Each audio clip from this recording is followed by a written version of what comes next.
விமானுக்கு வந்து பாத்தீங்க அப்படின்னா வெள்ளைப்படுதல், பிசிஓடி, பிசிஓஎஸ் எல்லாம் இருக்கு இல்லைங்களா? ஸோ அத பத்தி வந்துட்டு நம்ம பிசியோதெரபிஸ்ட் பிரகாஷ் சார் கிட்ட கேட்கலாம். ஸோ அத பத்தி கொஞ்சம் சொல்றீங்களா?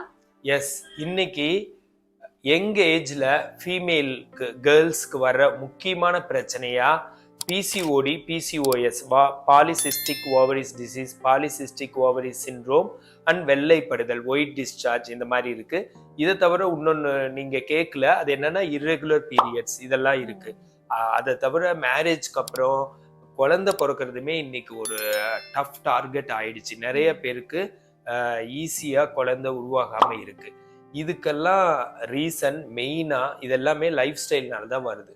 வாழ்க்கை முறை, அவங்களோட வாழ்க்கை முறையினால தான் அவங்களுக்கு இந்த எல்லா ட்ரபிளுமே வருது. வாழ்க்கை முறைனா என்னன்னு கேட்டிங்கன்னா மனநிலை, உணவு, எக்ஸசைஸ் இதுல பண்ற மாற்றத்தினால தான் PCOD, PCOS, irregular periods, white discharge வருது. என்னென்ன மாற்றம் அப்படின்னு கேட்டா இதுல 70% மனநிலைனால தான் வருது. மனநிலை உமன்க்கு or young students or young கேர்ள்ஸ்க்கு ஸ்ட்ரெஸ்ஸாக தான் இருக்கு. அதுக்கு அவங்க காரணம்னு சொல்ல முடியாது. ஃபேமிலி அண்ட் சமுதாயம், கல்ச்சர் இதெல்லாமே காரணமா இருக்கு. அவங்கள படிக்கிறதுல ஆரம்பிச்சு எல்லாத்துலேயுமே அவங்களோட ட்ரெஸ்ஸிங்ல இருந்து அவங்க டெய்லி பண்ணக்கூடிய வீட்டு வேலைகள்ல இருந்து எல்லாத்துலேயுமே அவங்களுக்கு ஓவரா ஒர்க் லோட் கொடுத்துட்றாங்க. கொடுத்துட்டு அவங்கள சின்ன வயசுல ஹாப்பியா ஜாலியா இருக்க விடாம ஸ்ட்ரெஸ் பண்ணி விட்டுறாங்க. அது வந்து கண்டிப்பா சமுதாயம் தான் மெயின் காரணமா இருக்கு, நம்மளோட கல்ச்சர் காரணமா இருக்கு. அது அந்த ஃபேமிலி மேல திணிக்கப்பட்டு ஃபேமிலி அவங்களோட குழந்தை மேல அதை திணிச்சிடுறாங்க. அப்படி திணிக்கிறப்ப என்ன ஆகுதுன்னா ஃபீமேல் சில்ட்ரன் சின்ன வயசுல இருந்தே அவங்களோட ஹாப்பினஸ் எல்லாம் தொலைச்சிட்டு அவங்க பிறந்ததே ஃபியூச்சருக்காகங்கிற மாதிரியும் படிப்புக்காக தான், அவங்கள ஃபியூச்சர்ல பார்த்துக்கிறதுக்காக தான், அவங்க இந்த நாட்டுக்கு சேவை செய்யறதுக்கு தான் பிறந்தாங்கன்ற மாதிரியும் ஹாப்பினஸ் அவங்களுக்கு இருக்கக்கூடாதுங்கிற மாதிரி இல்லை ரொம்ப கம்மி பண்ணிக்கிற மாதிரி தான் இந்த செட்டப்பே உருவாயிருக்கு. இது ஒரு மெயின் ரீசனா இருக்கு. அவங்களோட ஸ்ட்ரெஸ்ஸை அதிகப்படுத்தி அவங்களுக்கு மனநிலையாகி அதனால இந்த மாதிரி நோய் எல்லாம் வர்றதுக்கு. இதை தவிர உணவு அண்ட் எக்ஸசைஸும் காரணமா இருக்கு. உணவு முறையில அவசர அவசரமா ஃபாஸ்ட் ஃபுட்டு, வெளியில சாப்பிட்றது, எல்லா குழந்தைங்களுமே இப்பெல்லாம் வெளியில ரெஸ்டாரண்ட்ஸ் போய் சாப்பிட்றத வழக்கமா வச்சிருக்காங்க. இதெல்லாம் ஒரு வீட்டு சாப்பாடோ அதே மாதிரி பழங்கள் காய்கறிகள் சாப்பிட்றதெல்லாம் குறைஞ்சி போச்சு. வாரம் 1 நாள் 2 நாள் எண்ணெய் தேய்ச்சி குளிக்கணும். ஹீட் பாடியா இருந்தா நல்லெண்ணெய் தேய்ச்சி குளிக்கணும். அந்த பழக்கமும் இப்ப இல்லை. எண்ணெய் தேய்ச்சி குளிக்கிறதெல்லாம் இல்லை, எண்ணெயே வைக்கிறது இல்லை தலைக்கு. அந்த மாதிரி ஹீட்டை குறைக்கிறதும் இல்லை. தண்ணி ஒரு நாளைக்கு பேலன்ஸ்டாக 3-4 லிட்டர் குடிக்கணும். அந்த மாதிரி எல்லாம் குடிக்கிறது இல்லை. தண்ணி குடித்தா கிளாஸ் ரூமில், காலேஜில், ஸ்கூலில் வந்து யூரின் வரும் அந்த மாதிரிலாம் நினச்சிட்டு தண்ணி குடிக்கிறதையே அவாய்ட் பண்ணுறாங்க. அது வந்து மிகப்பெரிய தப்பு.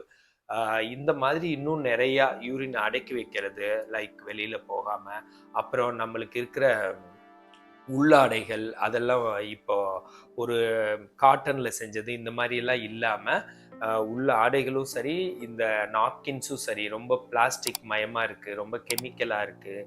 ஃபுட்டும் அதே மாதிரி தான். பிராய்லர் சிக்கன்லாம் இருக்குல்ல, அதுல எல்லாம் இன்ஜெக்ஷன் போட்டு வளர்த்ததுனால அதுவும் ஒரு ரீசனாக இருக்குது. இந்த மாதிரி மனநிலைனாலையும் உணவுனாலையும் நடக்குது. இது தவிர எக்ஸசைஸும் ரொம்ப குறைஞ்சி போச்சு. இன்னைக்கு செல்ஃபோன் பார்த்துக்கிட்டு வீடியோ கேம்ஸ் விளையாண்டுக்கிட்டு எதுவுமே எக்ஸசைஸ்ன்னு எதுவும் தனியாக போகிறதில்ல.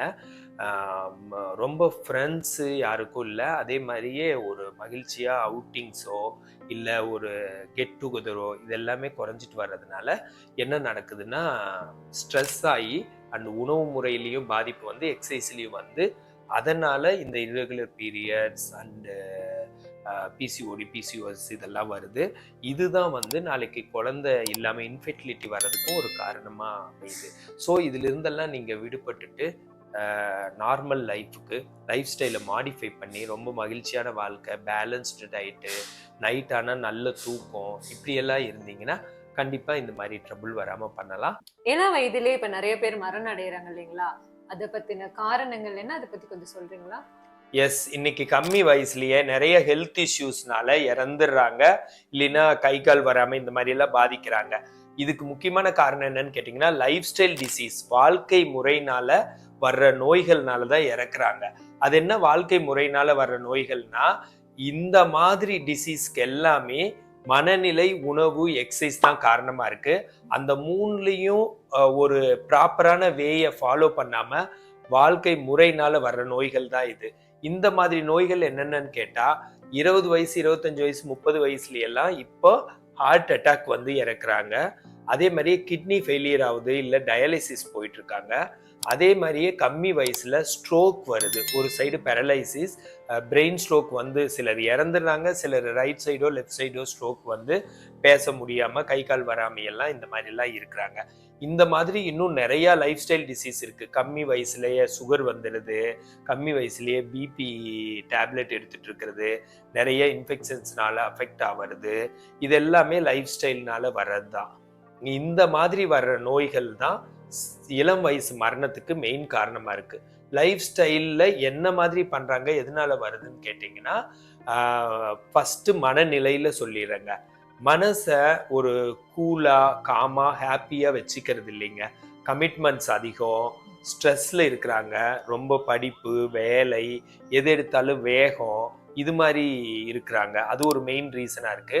அது தவிர செல்போன் அதிகமா யூஸ் பண்றாங்க. செல்போன் யூஸ் பண்ணி அதுல சிலர் வந்து பாசிட்டிவான கண்டென்ட், சாங்ஸ், மகிழ்ச்சியானது, ஜோக் எல்லாம் பாக்குறாங்க. சிலர் அதுலயும் பார்த்தா ரொம்பவும் ஸ்ட்ரெஸ் பண்ற மாதிரி கண்டென்ட்ஸ் எல்லாம் பாக்குறாங்க.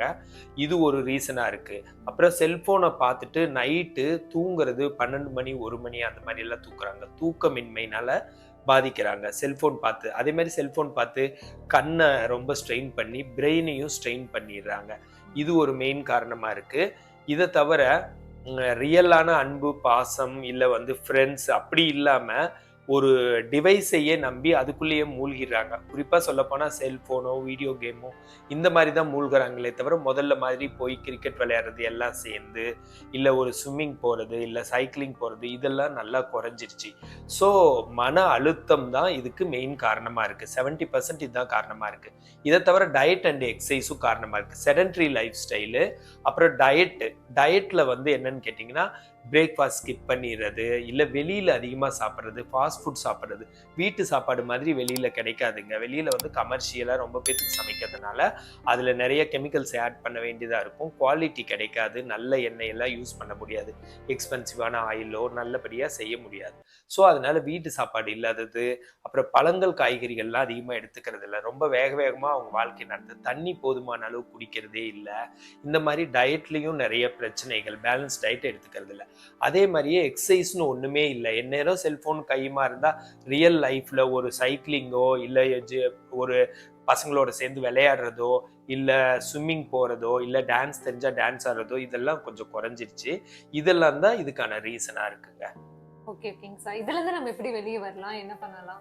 இதுல இருந்து வெளியில வர்றது ரொம்ப ஈஸி தான். லைஃப் ஸ்டைல்னால வர்ற டிசீஸ் தான் இதெல்லாம். லைஃப் ஸ்டைலை மாடிஃபை பண்ணா இதுல இருந்து வரலாம். லைஃப் ஸ்டைல் மாடிஃபிகேஷன் தான். மனநிலையை மகிழ்ச்சியா வச்சுக்கணும், செல்போனை குறைச்சிக்கணும், ஸ்கிரீன் வர அப்புறமேலு மகிழ்ச்சியான கண்டென்ட் தான் பார்க்கணும், நாடகமெல்லாம் பார்க்கக்கூடாது. ரியல் லைஃப்ல ஃப்ரெண்ட்ஸ் அந்த மாதிரி எல்லாம் இருக்கணும். பாய்ஸ் கேர்ள்ஸ் எல்லாம் ஃப்ரெண்ட்ஸ் இருக்கணும், அன்பு இருக்கணும், அவங்களோட கலந்து பேசணும். டிவைசஸ் முன்னாடியே உட்காந்துருக்க கூடாது. நம்ம இதை தவிர ஸ்ட்ரெஸ் ஏற்றிக்கூடாது. ரொம்ப ஃபியூச்சர்னு எல்லாம் நம்ம ரொம்ப பாடுபட தேவையில்லை. ப்ரெசண்ட்டை ஜாலியாக கொண்டு போகணும். விளையாட்டு, அதே மாதிரியே உணவெல்லாம் பேலன்ஸ் டயட்டு, வீட்டு சாப்பாடு, நிறைய பழங்கள் காய்கறிகள் எடுத்துக்கிறது. அப்புறம் எக்ஸசைஸ்ன்னு எடுத்துக்கிட்டா ஸ்விம்மிங் போகிறது, டான்ஸ் ஆடுறது, வெளியில் போகிறது, இந்த மாதிரி எல்லாம் லிட்டில் பிட் பண்ணணும். இது மாதிரி வாழ்க்கை முறையை மகிழ்ச்சியாக சந்தோஷமாக மாற்றி அமைச்சா நோயற்ற வாழ்வு வாழலாம். இந்த மாதிரி ஹெல்த் டிப்ஸ் வேணும்னா என்ன காண்டாக்ட் பண்ணுங்க.